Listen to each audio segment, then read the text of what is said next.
Hello, this is Garrett Keane. In this third video on the second moment of area application, we look to see how we can basically make the frames appear and disappear depending on which which of the sections has been chosen. And of course which of the images will also appear and which will not appear. So the name of this frame is, if I click on it, is F4A input CHS.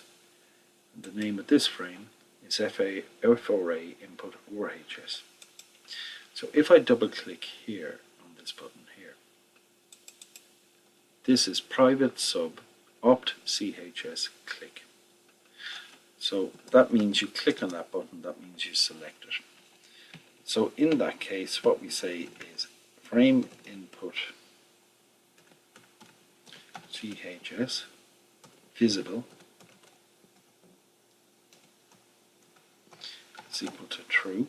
So we want that one to appear.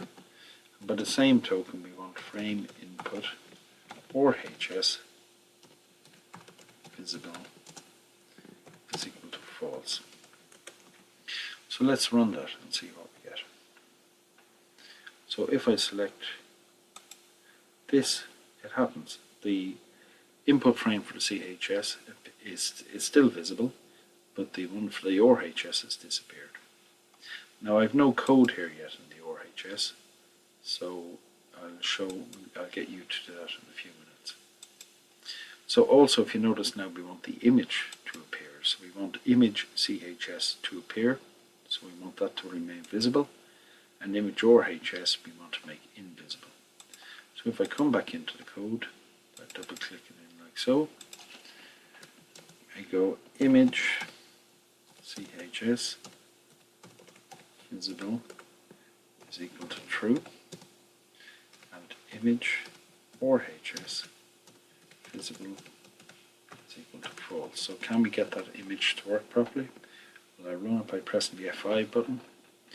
CHS, when I click on the ORHS nothing happens because I have no code associated with that button yet. But when I click on the CHS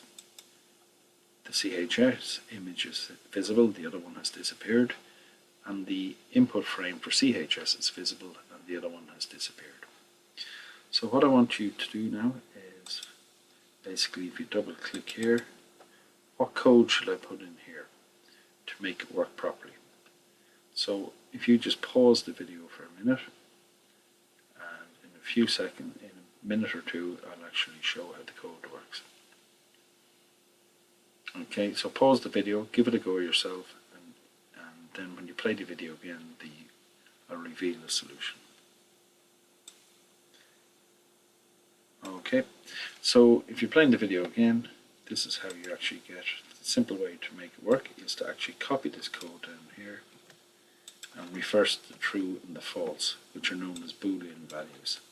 So we'll make that value false and we'll make this value true. So if a control has a visible property, and the visible property can be one or two. You can either be invisible or visible. So you use the Boolean value true or false to set whether or not the control is visible or not. So all I did was I cut and paste these ones down and I swapped the Boolean values.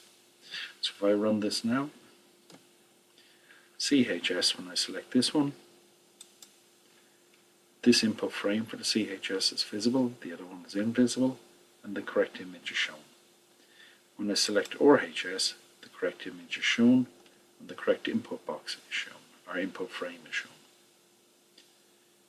Okay, so the next thing I want to do, I'll show in the next video, is how do we actually do the calculations when this button is pressed. Thanks for listening.